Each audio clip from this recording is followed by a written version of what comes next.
Now, just to start this off on a little bit of a casual note, I would like to know from you how you've been passing lockdown. Has lockdown been hectic for you? Has lockdown been not too bad? What's it actually been like?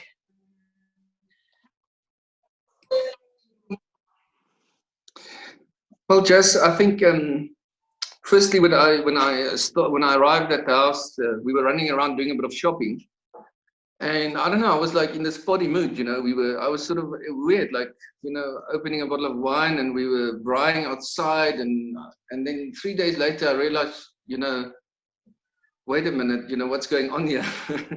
So I went from this thought to myself, it will be a nice break, to, I mean, a little bit of, I felt like depressed, you know, and with all this information and stuff that I was watching on the news and stuff that I was reading, and I'm on all these groups, and it became overwhelming, and I sort of hit a bit of a downer.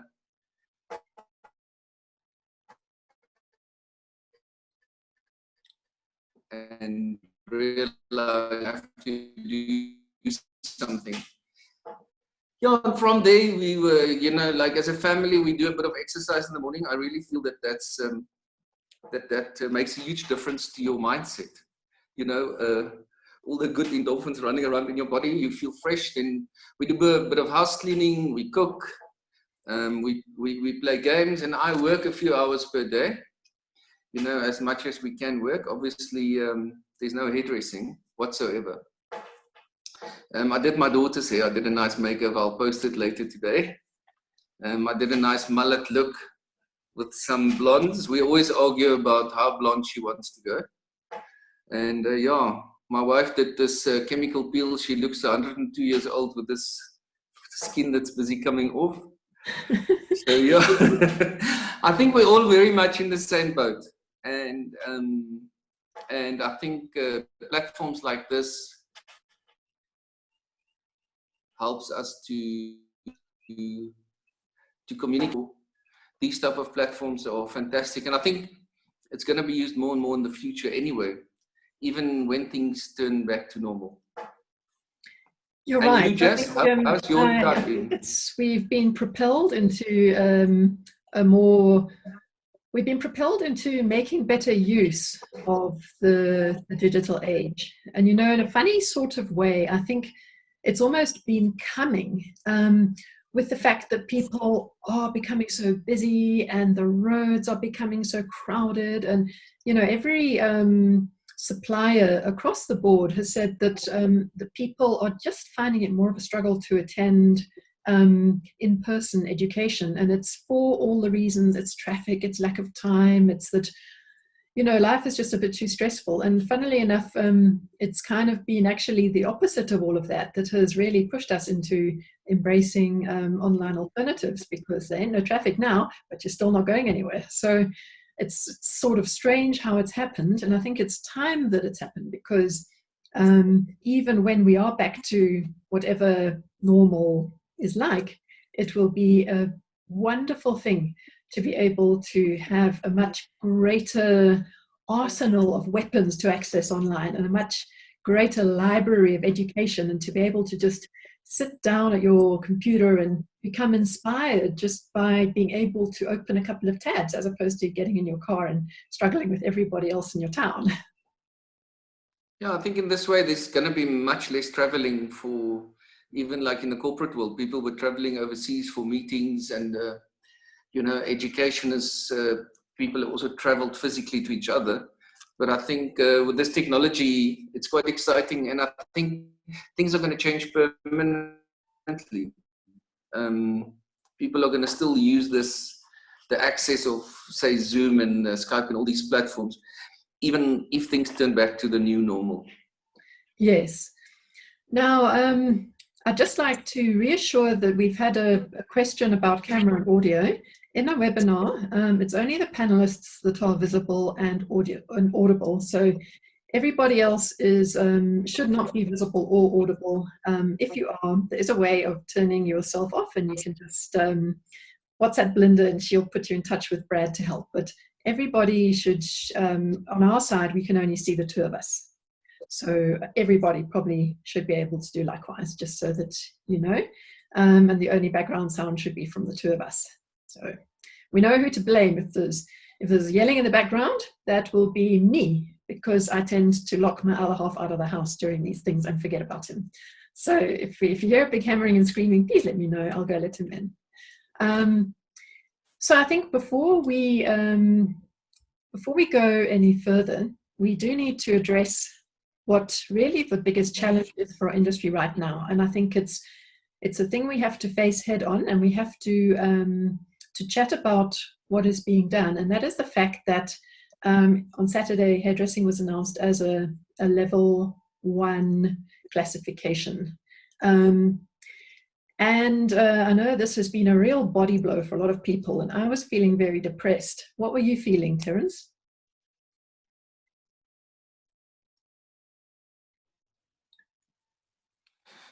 Well, I was also shocked that we actually in level 1. I think it's that particular decision was tough for all of us. I think that we all had to hear that we're in level 1, because that's literally the final stage of the lockdown. And I think what makes it more scary than anything else is that we don't actually have a date. Even if you had to speak to the ministers or even the president, no one would be able to tell you, because it's purely going to be guided by the amount of infections and so forth that will help us or help them determine when we go to into level 1. So that, I think that uncertainty is worse than anything else, is not knowing when. Even if they had to say to us, look, it's 3 months, it's 4 months, it's 5 months, or whatever the case is, it will still be tough, but at least we'll have something to hold on to and something that we can plan upon. But we can't plan with this uncertainty. So I think that's something that we'll also discuss now. And something came up on my screen here. Anyway, so it's something that we can actually discuss today, because at the end of the day, that's the scary part. But I think we're gonna go through a whole scenario, discuss this, even if we can move from level 1 to level 2, because there's a lot of emails that's been sent, and you're going to discuss it a bit later on as well, where we're going to try and move to another level, which will make a huge impact, I think. How do you feel? Yes, I think I personally think that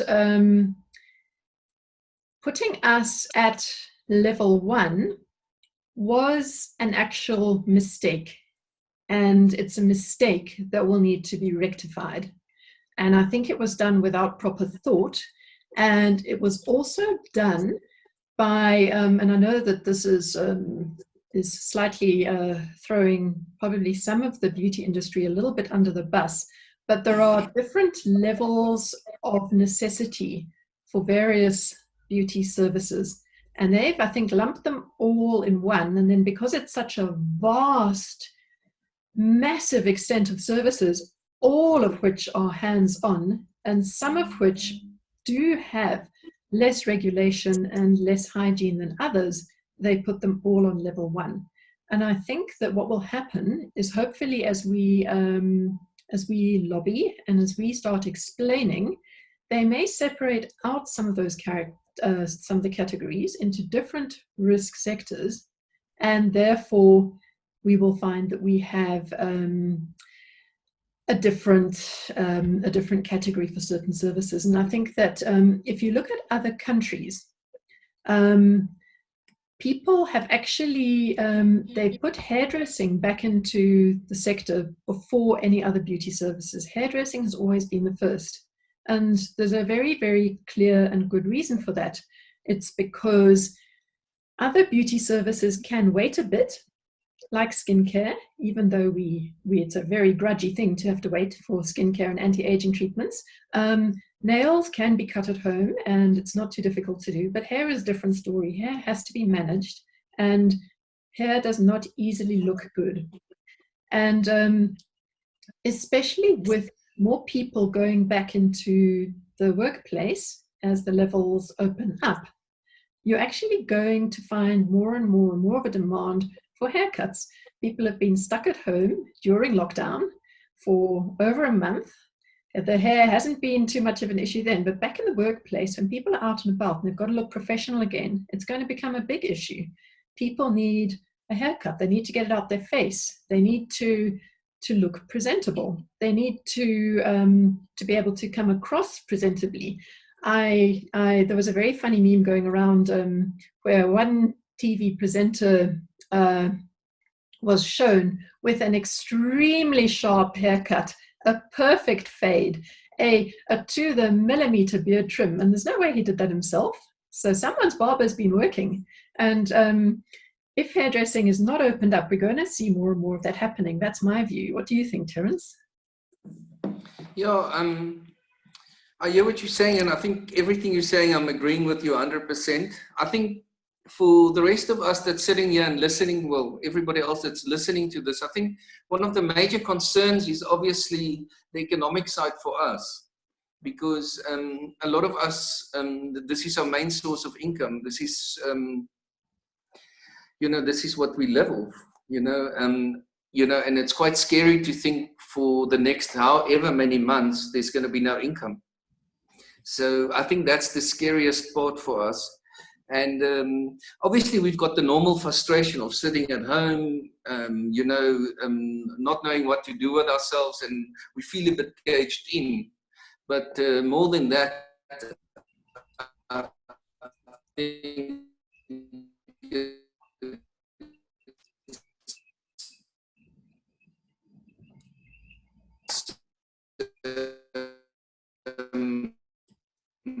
we've got bills to pay in itself as hairstylists.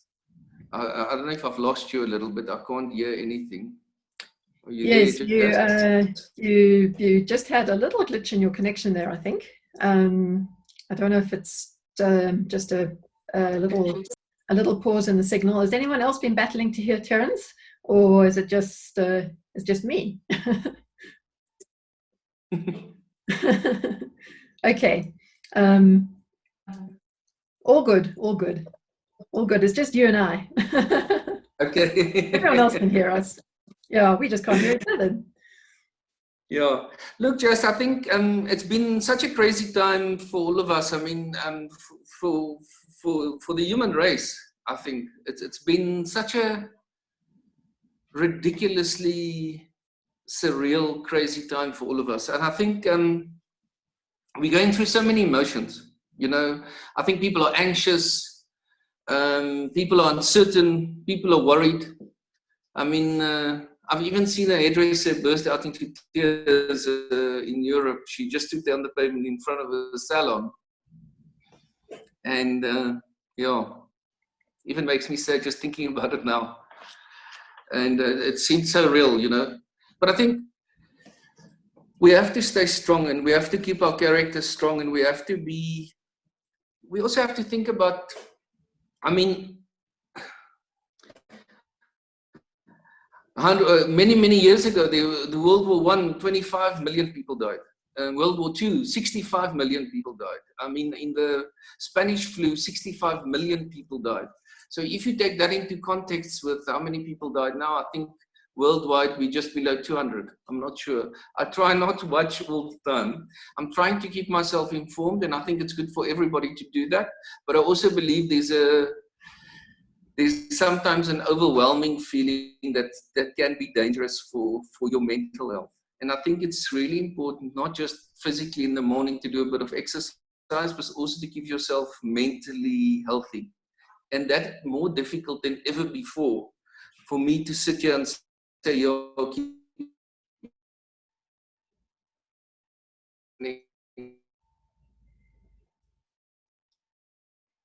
everybody else. And that makes me think even more about where we are at. I've lost you a little bit again, Jess. Are you back? I'm here. But I think, okay, I'm not sure whether you guys lose me if I lose you or not. Can Everyone seems everybody to be still? able to hear you fine, Terence. It's me they're battling Okay. with. Okay. Yeah, I think when we return back to, if once the lockdown is completely finished after level 1, I think we're not going to return back to the same world, and I think we have to accept that. And the biggest thing is the acceptance of that we're not going back to the same world, and instead of trying to force it. You know, I think we're going back to a brand new world. It's never going to be what it was ever before, but I think what's important to know is that it could be better than ever before. It could be much better. It could be more amazing. And I mean, it's like nearly an opportunity to start over. I know this sounds like really like if I've read some positive speaking book, but it's not. I really mean it. I mean, it's really going to be something quite unique, and you can make it better for yourself. Yes, we have a poll out now, which is asking how long do you think it will take the industry to get back to normal? And it's going to be interesting to see what people's responses are to that, and what most people are thinking. So take a few moments to vote on what you think. And in the meantime, we are doing everything we can to try and get hairdressing accelerated, and there are many measures in place. You hopefully received the Hair News newsletter today, which had the link and all the info where you can actually engage with government and let your voice be heard. And it's important to do that. If enough people make a compelling argument, then there's a chance that it will be listened to. So it's very, very important to do that. And we need to participate. Where participation is invited, we need to participate. And if they don't let us in on level 4, then when level 3 is announced, we have to plead for that as well. So that's what we need to do. Even if we can go from 1 to 2, you know, the difference between 1 and level 2 could mean 1 or 2 months. You know, so it sounds like one level, but one level could mean a whole month, which can be a huge impact on our industry. Yes, so, every month makes a difference, as we saw from our poll. Every month is going to mean that certain salons can survive or that they can't survive, and it's a result of survival, and it's very important that we push it so that our period of suffering is the least.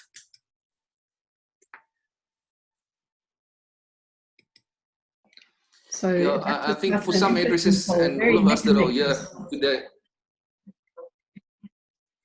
Say again, Jess, I didn't hear you. That was quite an interesting poll. Obviously, a lot of different opinions in that one. I think everybody has a different view, and who knows which is the right one? We don't know. We simply don't know.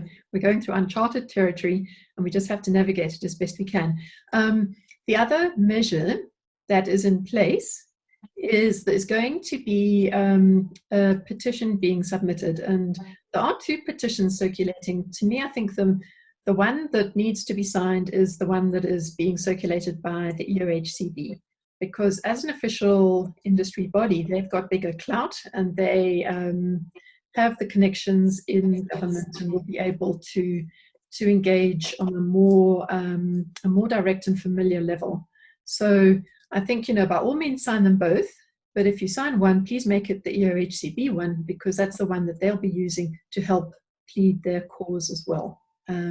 So that's number 2.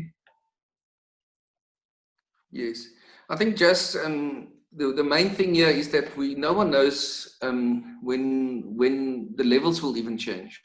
So that we have no idea when we'll be able to go back to business. Yes. But I do agree with you. We should all stand together.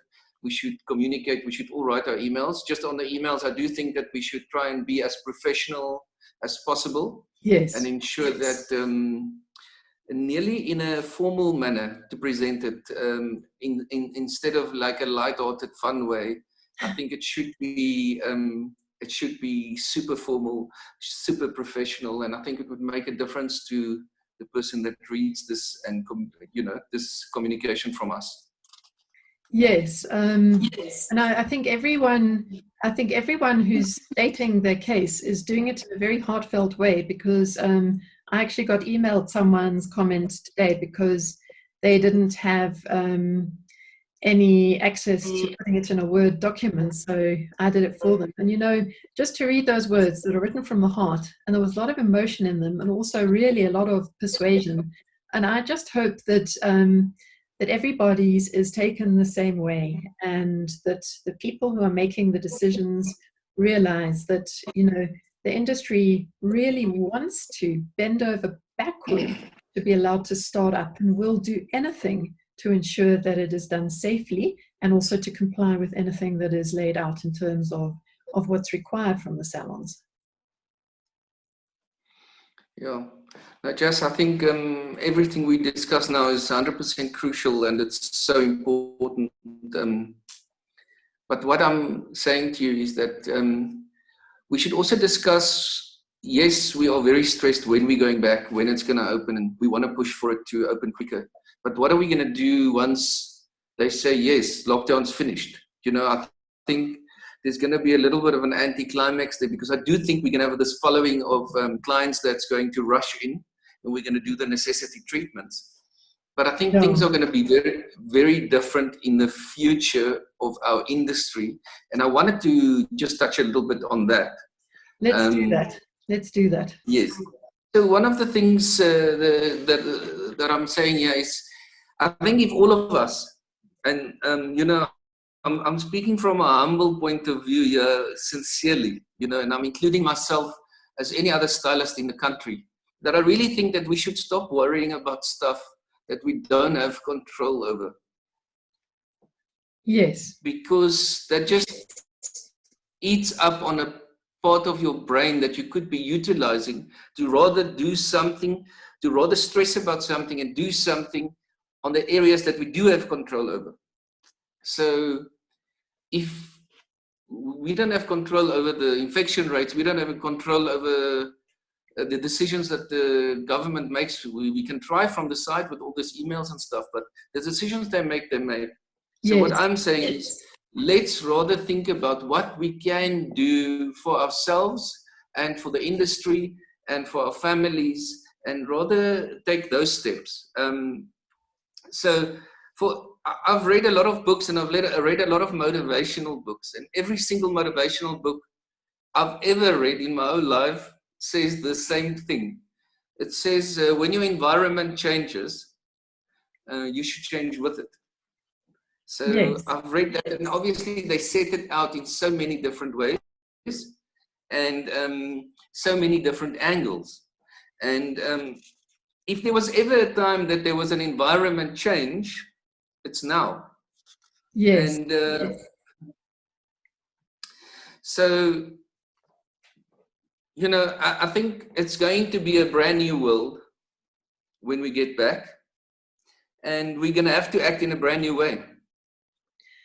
You're right. I think we are. We're going to have to approach the new landscape with, firstly, it's difficult to get a positive attitude when you are feeling stressed. I agree. And it's funny, even when you don't think you're stressed, you kind of realize you're stressed when little things push you further than you over the edge. Yeah, and you actually suddenly realize, gosh, I'm about to burst into tears now, and you kind of don't actually realize how close you are to that emotional response. And so just from a personal point of view, during this time and going forward, what are some of the personal, apart from exercise, which we have touched on and I think is extremely important, what are some of the other things that you can suggest for helping people cope emotionally? What have you found helpful?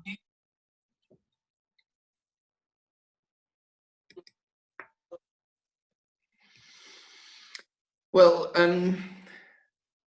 some of the things that I would have never done, I'm doing now, and it's quite nice. I think we all went through a stage where we started cleaning our houses and stuff like that. But I've got an 18-year-old son, and it sounds ridiculous, but just the conversations that I'm having with him is quite amazing. And my daughter and my wife, in a different way, I think we can speak to our families, those that are lucky enough to be staying with family. So I think sometimes just that one-to-one communication, because you've got so much time, is really special, and time that you're going to remember. I mean, the other night we just played board games. I mean, we would have never done that because we're too busy. This one's busy with emails, that one's still at work, this one's cooking. So I think our lifestyles are so busy. So I do think we should take a little bit of advantage of this. But Jess, I just wanted to say, from my previous note that I've made in discussing with you about how I said about the environment that changes, and then we have to change with it. I read this quote, but it was so amazing to me, this quote. It's not the strongest of species that survives, not the most intelligent, it's the most adaptable to change. So this particular quote like really just hit me, and it makes my hair stand up, because I really, really, really believe this is true. And I think if there's ever a group of people in this world that are able to adapt, it's hairdressers. And I think that we can, and we have to. Unfortunately, we don't have a choice to adapt to this new world. And you want to say something, Jess? No, I was just saying I've actually opened up the webinar chat just so that it's visible to everyone, because we're actually getting some lovely suggestions coming through on it at such a speed that I'm not able to get them all in time. People are reading inspiring books, people are responding. So I've opened the webinar chat up so everyone can see. So if you typed something in before it was open to all and you would like to retype it, then please do. And if you'd like to share something now on the chat screen that everyone can benefit from and enjoy, then please do. And when you share info now, be aware that it will be seen by everybody. So there'll be a little bit of a chat going on at the same time that we're talking. In fact, probably we can stop talking now and just let everyone chat. Maybe just play some music. Yeah, so Jess, this quote just hit me so much. I don't know if I can read it again. Yes, it's not the strongest of species that survive, not the most intelligent, but the most adaptable to change. And yes, you know, I can't get enough of it, because that's what everything's going to be based on, not just in our industry, but it's in all industries. It's going to be based on how we can adapt ourselves to this new world that we're entering into. Things are changing around us so fast on a daily basis. I mean, you can go to bed tomorrow morning, you wake up on the news and on different social media platforms, things are happening, and you're going to have to be there. And like I said, like, I mean, there was one stage where I felt like I was going into a paralyzed mode, like for like 2 days, 48 hours. I was just like, you know, in a daze, you know, I didn't know what I was doing, and all of a sudden I snapped out of it. So I do think that it's important for you to understand that things are changing around us, and it's up to you, it's up to us to make a decision and take that first step, because I think that's the biggest thing for any goal that you have or anything. And it sounds like such a cliche first step, I think, is the most fun. Are you there, Jess? Yes, I'm here listening. Yes. You guys didn't lose me at all. No, they can hear you. They just can't hear me. Very unfair. Okay. See, we got a request here for you to do an the one online thing haircut on stage. You see, you're going to be very busy after this. But I don't mind doing some cuts. I brought. What a lot of people are asking, and I've seen it a number of times on the chat panel already, is, can you do house calls? Can you service clients at home? And the answer is no. Please don't do that, because until the industry is allowed to operate, any activity within that industry is illegal. And this has two big risks. The first risk is that clients talk, haircuts are noticed, people ask questions, people get jealous, people have, there's a lot of complications in life. So you can never think that something you do in secret as a favor is not going to come out into the open, because actually the chances are right now, especially when everyone is living online, it will, and it is illegal. And as something that is kind of it takes one selfie, yeah, just one selfie, and people will notice, and they'll ask. And we were chatting about this yesterday, Terence and I, and the service provider is always going to be in more trouble than the service receiver. The same as when you if you go and buy illegal alcohol or cigarettes, you're at fault for buying them, but the person who is selling them is the one who's going to be arrested. And it works the same way with the service provided as it does with a product that is currently not allowed during the lockdown laws. So that's something that is very important for people to remember. It is illegal and people will find out. And then the number two reason why you shouldn't do it is because there's a chance of transmission, because nobody knows if they have coronavirus or if they don't. And people can be infectious for some time before they show symptoms. And can you imagine how awful if you went to your client's house or your client came to your house, and because of that, the coronavirus was transmitted and someone got seriously ill or died as a result. And it's just, the amount of responsibility and trouble that could land on your head as a result of that is just not worth it. It's not worth it. Could you live with yourself?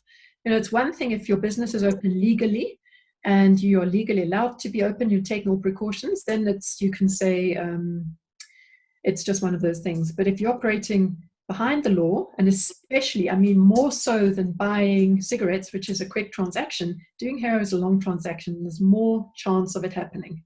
And then, who are you going to give it to? Who are they going to give it to? And can you live with yourself if someone gets very ill or dies as a direct result?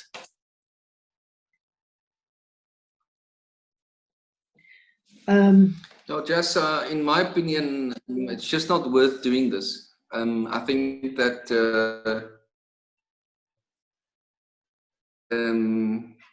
you're putting yourself at risk to lose everything for the sake of a few clients.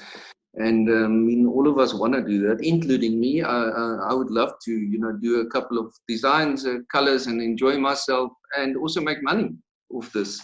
And we all need money at the moment, so it's something that you really want to do. You really feel, all of us want to do it, but we can't. We're not allowed to, and it's not worth it. So, in my opinion, obviously,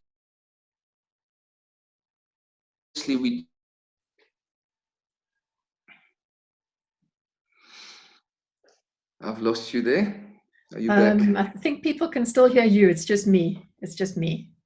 I think it's windy here, and we are on a high level, so I don't know. Okay. Where's the signal away? On the farm. Yes, on the farm. We've got it's all the voices in the background on the chat box about retail. Now, retail is allowed. You as a salon can't sell it without a permit, so you would need to obtain a permit. But most of the suppliers are coming to the party, and you can actually allow your clients to order, and then the supplier, most of whom now have permits, will deliver direct. And if your clients like a variety of products, then you can use the www.salonproduct.com website, which allows you to pay a monthly fee, and then your clients can order whatever is available online, and it comes to them in one package. And again, you get the commission portion. I think there's a little bit of a difference between a commission portion and a salon markup. There's probably a slight price difference, but the thing is, it's money in your pocket at a time when that is a little bit scarce. And so also, more importantly, buying the right retail products and helping your clients to find those products and to be able to source them easily is going to help them care for their hair better. It'll help their color last better. It'll help them cope with their hair better, and that you will, when they sit in your chair again, you'll have a client with lovely condition of hair instead of one who the hair got long and it started tangling, and the shampoo, supermarket shampoo just didn't do it, and so you've got like a basket full of split ends to deal with and horrible condition. So that's also something to bear in mind. And deliveries of the product are allowed now by licensed suppliers. I've got a question to repeat the website about retail. Let me just type it in for all of you if you'd like to find it. It's www.salonproduct.co.za. Product, not products. And that's a very handy site. Pay a little subscription fee per month, and then you can just tell all your clients they can order what they like. They put in your salon code. You have to have a salon code in order to order. You have to provide a salon code, and then the commission portion goes to you. So that's quite a nice alternative as well. Should you have clients who want to order a few different ranges, or order for hubby as well, or maybe even try something different that they hadn't up till now tried, that might help them through this time that you don't currently stock. It's still available for hairdressers to be able to benefit from online.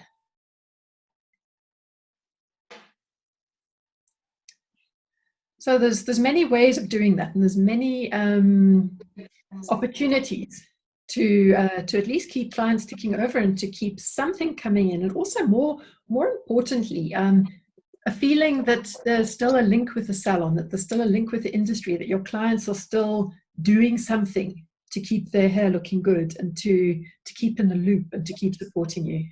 And we've had some other fabulous ideas. People doing raffles, selling vouchers, I think has been well received by people.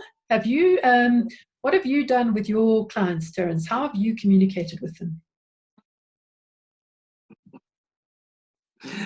Yes, no, that's a very good question. I firstly want to say that I'm very much in agreement with selling products to clients, and everything that you've just said.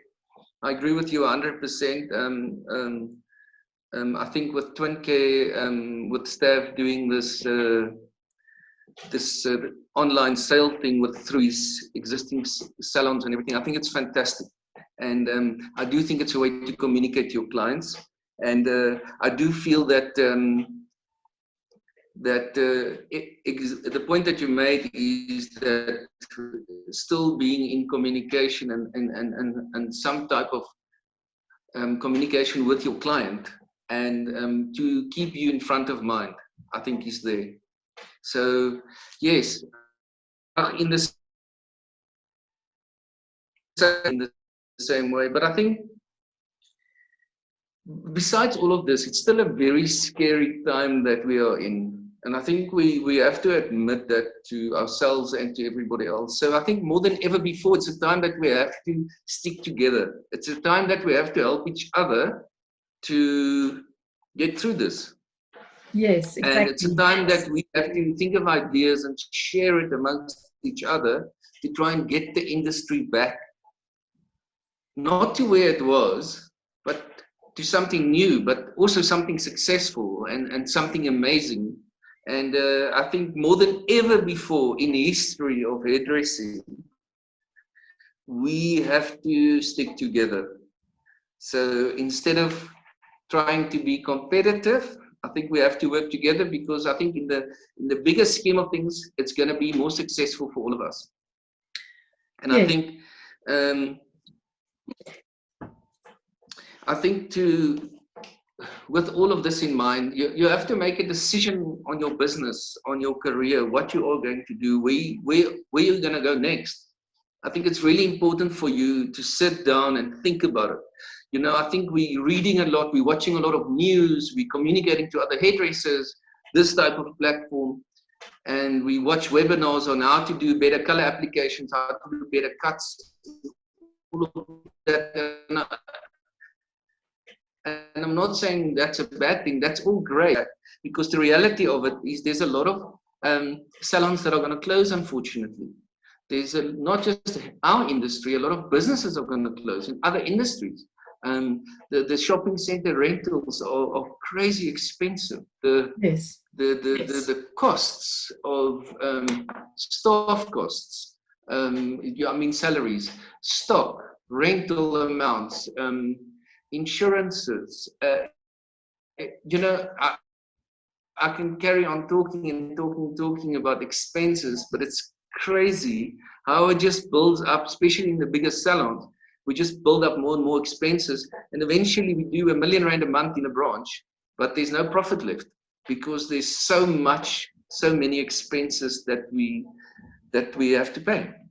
Yes, and so I think that it's really. Jess?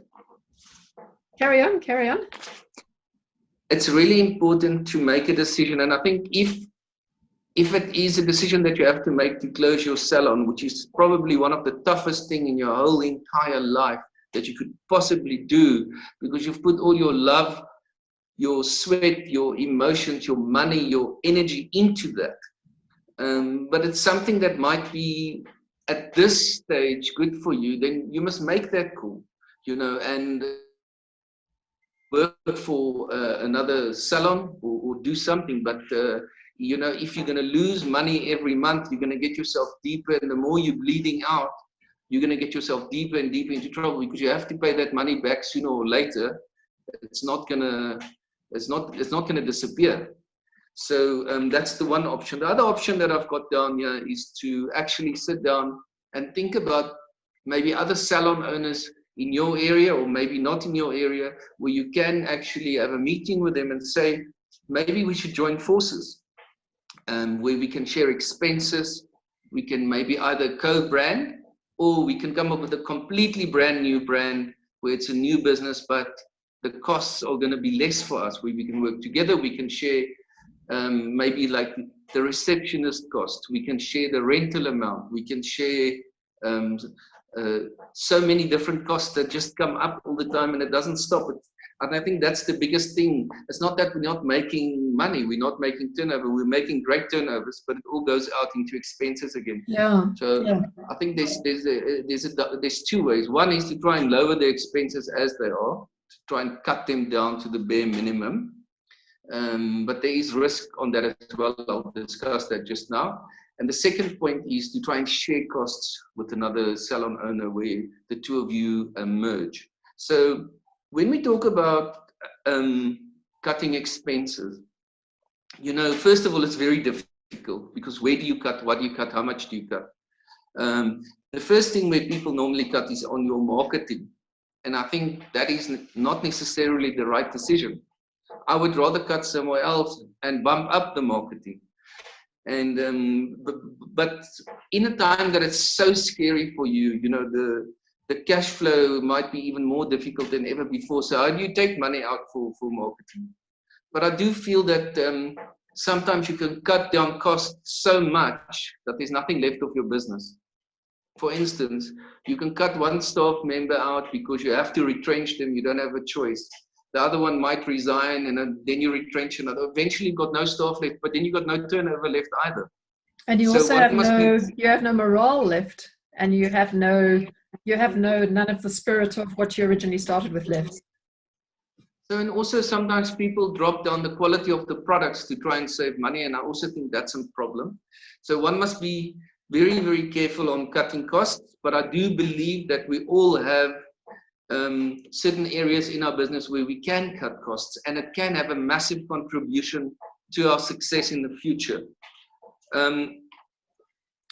So obviously this online sales is something else that I think is fantastic. I think literally, I mean, if all of us have our own online store, I think it's great. And I think we can sell products to our own clients, and it just does, all the revenue stream doesn't go to one big player.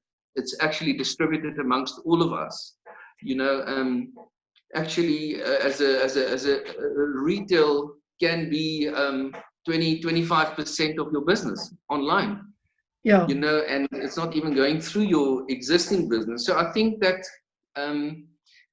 my honest opinion is that it's not going to break the bank. It's not a massive source of income, but I do believe every little bit counts. So why not start it anyway and do it, as long as you don't put too many costs into your online store, and by the time you've used all the profit to pay for the online store to service it, that you're left with nothing, because then that's useless again. I think one has to run the numbers and make the calculation for it to work.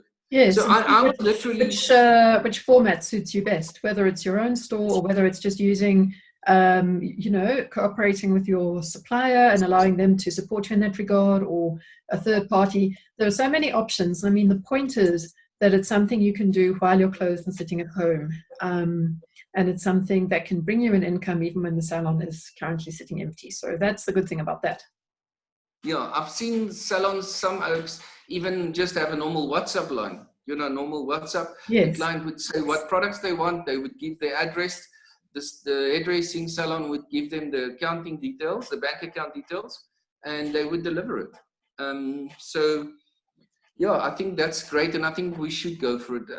But that's just one thing, and I've mentioned so many things. But the point is that I think this is such a scary time. I was sitting here and thinking to myself, this is the most stressful time in my whole entire life. What are we going to do?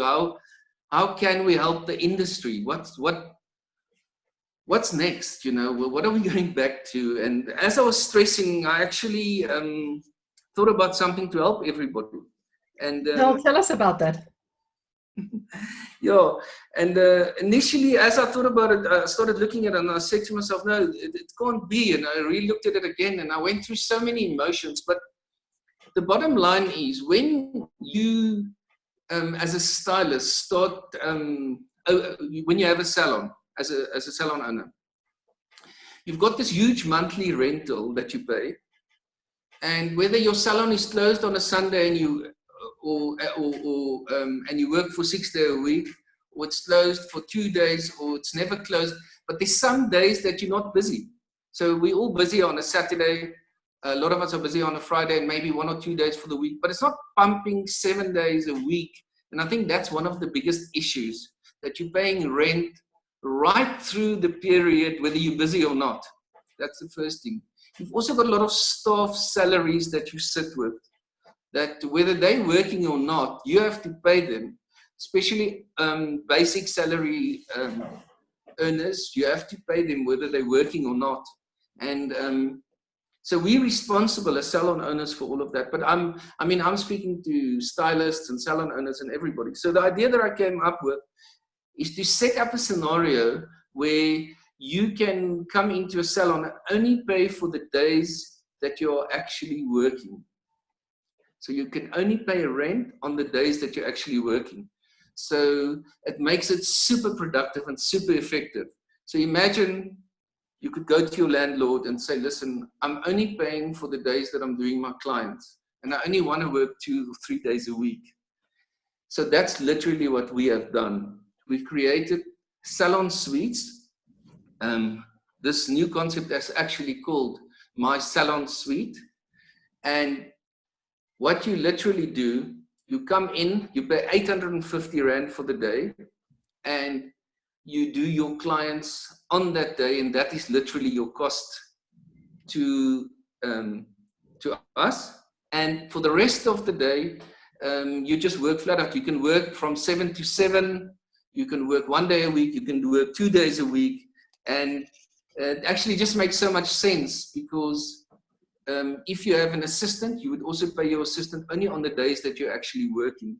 We've also run some numbers to try and give people an idea of how this would work. Jess, I don't know if you have any questions on what I've just suggested or proposed. We've got a lot of people asking for more information. We've got a question, do you bring your own stock? We've got a question. Let me try and say a little bit more and then answer some questions. Okay. So let me start from the beginning again. So we literally have a situation in Dunkeld where we've got 13 suites, and we've also got 2 suites in Cape Town. So how it works, it's literally a fully equipped hairdressing salon that is fully equipped, from reception to retail space to basin to stations, anything between, the minimum is 2 stations and the maximum is 6 stations. But most of them that are available at the moment, he has got 3 stations. So it's a completely independent lockable suite salon that you would work in. So, I mean, if you think about the amount of 850 Rand, it's ridiculous. And there's no other costs. So yes, you would bring in your own stock. You would bring in your own assistant. You would run your own business. But what's inside that business is you've got all the details that you would need, like your coffee machine, your music system, your fridge, your shampoo basin. So you literally bring in your own equipment and your own stock, and you do your clients. So so where the punchline comes in, what makes this so exciting and so different is that, say you were doing, well, I've got a scenario here of 38,000 Rand a month turnover, which isn't very high, but I wanted to give all the scenarios. If you do 38,000 Rand a month turnover, and you break that up and you only work 4 days a month, it works on about 9,500 Rand a day turnover that you would do, but it's only 4 days a month, which then means your rent is 3,400. I worked on a 15% stock deduction of 5,700. You would pay your assistant 250 Rand a day, which works out to 1,000 Rand. I put cleaning material, coffees, 1,000 Rand, which is quite high. I'm left with 26,900 Rand over 38,000 Rand turnover. But let's say there's stuff that I'm not thinking of. You could do social media posts payments or whatever, other marketing ideas or whatever, and take out another 6,900, you're still left with 20,000 Rand. That's the one scenario. The next scenario I've got is on a 75,000 Rand turnover. After my third scenario, we can take all the questions. So on 75,000 Rand turnover, you could work either 8 days or 12 days. If you work 8 days, your turnover should be around 9,300 Rand, 375 Rand a day. Your stock deduction would be 11,250. That's obviously your own stock that you buy. Your rental amount would come to 10,200. Your assistant would be 3,000. I've put in cleaning and coffees and stuff at 1,500. And I put paid posts 500. So on a 75,000 Rand turnover that the hairdresser brings into his business, you will be left with 48,550 Rand. So when I started running these numbers, I was like, this can't be. This is crazy. So the idea about it is you would maybe come in the Monday, Tuesday, Wednesday, and the Thursday and Friday would be another stylist in the same suite because you won't be there.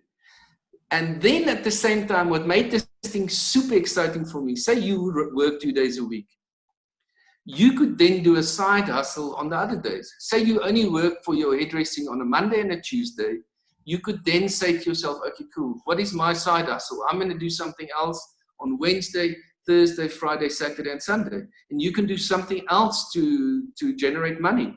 Whatever it is, if your working time is limited, you might want to even spend more time focusing on growing your social media following, getting your marketing up to the right level, creating more of an online presence, and all the things that actually quite a lot of the time hairstylists are often too busy to do. Some people have just got this amazing knack of juggling those two things, and others, I think, always feel a little bit 2 steps behind.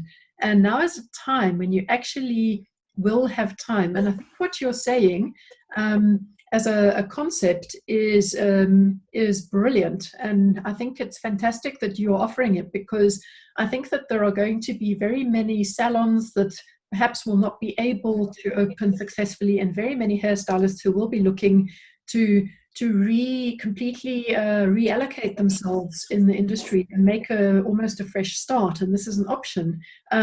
It's an option that could even work for other salons, in order that that safety can still be done and costs can be managed. And it's something to think about. It's a kind of a collaborative synergy that just didn't exist or didn't need to exist 3 or 4 months ago, and now going forward it will need to exist, and it will need to people will need to consider what option can work the best for them. And now I think the discussion in past times was always about the millennials, and oh my gosh, the millennials want more freedom. But now it's not really a case of wanting freedom. It's a simple case of logistically being able to handle COVID-19, handle your clients, and handle your finances, and create that juggling act in a safe way that is going to allow you to have some business.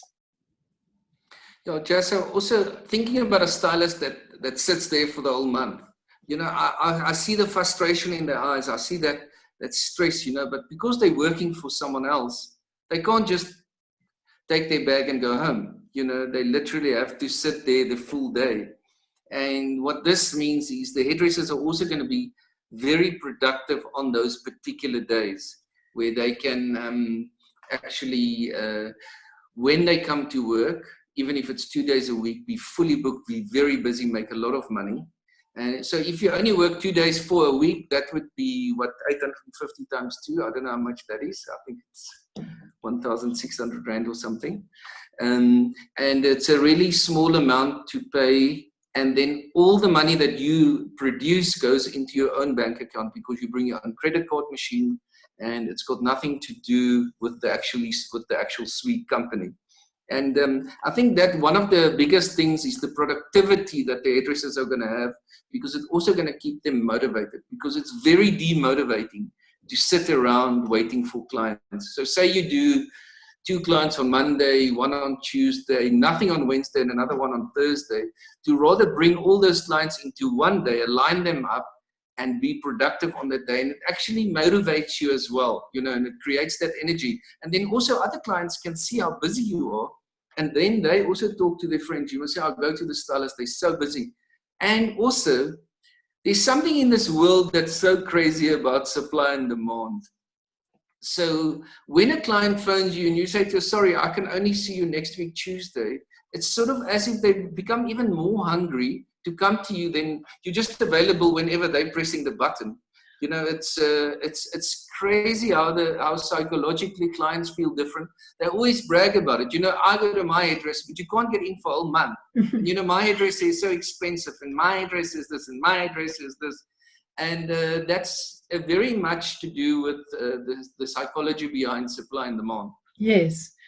One other thing I think is important to think about is that for a very long time now, the days of just waiting in a salon are actually over, because one of the, I think probably the key crucial elements of social distancing, which is going to continue for a very long time, probably until a vaccine is found, one of the crucial elements behind that is you cannot have a whole team sitting around all day in a salon waiting, because it's putting people at risk. You cannot have a client just walking in, because if the salon is too full or too busy, or there's even at the moment 2 other clients there won't be space to deal with them safely.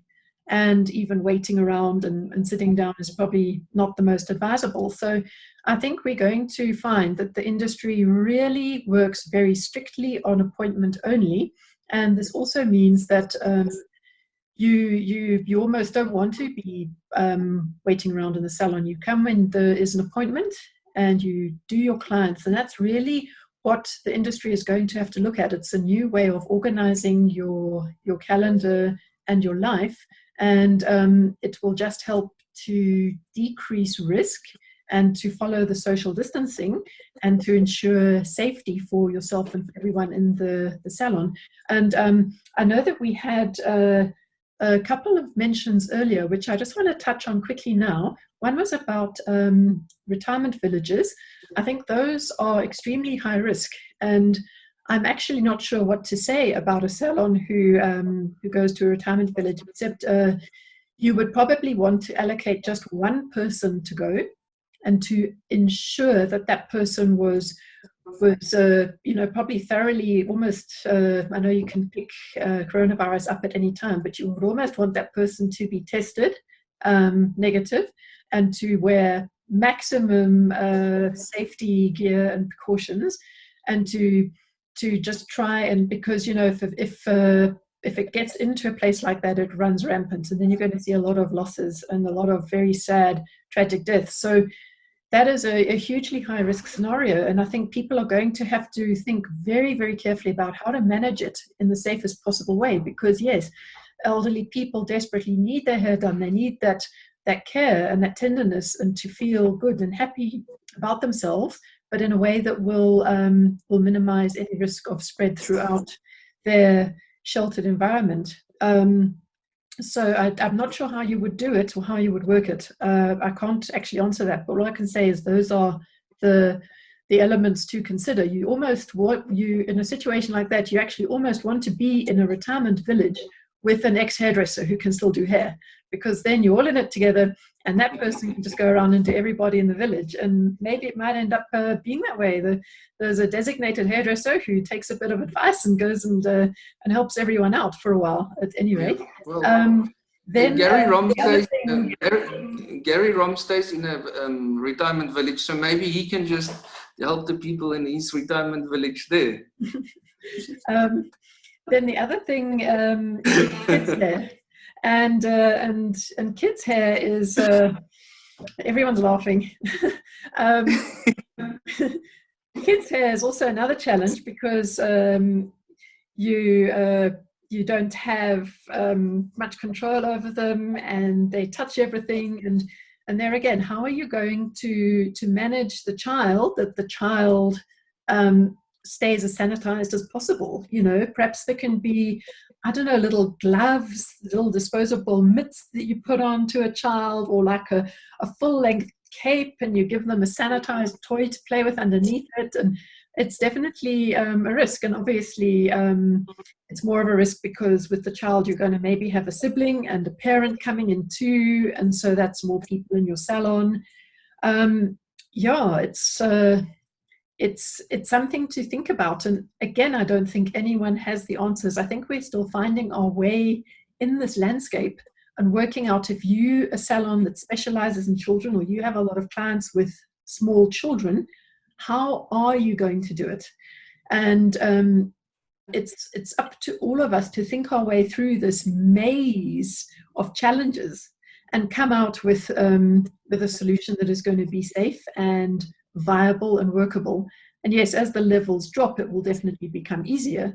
But I think if hairdressing opens up at a higher level than we are currently allocated to, which cross fingers it will, there's actually even greater responsibility on everyone in the industry to ensure that salons are a safe place and that no transmission occurs, because we want the classification to stay there, even if business is difficult, because at least it means earning something and getting our industry turning over again, even if it's at a slightly slower speed for the time being. Yeah, Jess, I think one of the things we have to realize on a very serious note is that, that things are going to stay different after the lockdown, even after level 1. Yes. Things are going to be completely different in the salons, very much in line with what you were just saying now. And I do believe that that's what we should try and understand, or try and focus how we're going to run our businesses. The one thing we've done is clients, I think the consumer behavior is going to be completely different, you know. One of the things that we've got in the suites and the Terenzo Suites is we've got the chairs exceptionally far away from each other. So that's something to think about in every salon. Every salon needs to think about, how does social distancing work out with your salon layout. And I've seen pictures online where people are showing photos of salons that have had partitions in between them, which is an awesome idea. But even with those partitions, is there enough space between clients? Is a hairstylist going to be able to work comfortably with a partition in the way? Because with no partition in the way, there's actually more space between you and the chair next door. Yeah. So if you're one of the things salon, that's also something to think about. I think one of the things that some salons can consider, where they've got a lot of stations in the salon, is where they actually remove every second chair. Yes. Create that social distancing. Yes. We fortunately built it in a way where it's there's a huge space in between each chair, and then also with a lot of natural fresh air that runs through the salon, that flows through the salon, instead of a closed up air conditioner environment. So I do believe that we should really think about our future, all of us as stylists, what's going to happen in the future. I think with shopping centers, there's often per square meter, it's so expensive. So I think the first thing that hairdressers that are listening to me say, Terence, you must be nuts. I'm not taking every second chair out. That means I'm cutting 50% of my turnover in the thing, and already the expenses were so high. It's very much in line with before COVID-19. We were all running our businesses, but some of us were already stressing. It was already, we were making it, but there wasn't these huge amounts of profit. Yeah. And after COVID-19, with all these new expenses, consumers behaving differently, maybe we have less clients, or maybe our existing clients spend a little bit less money.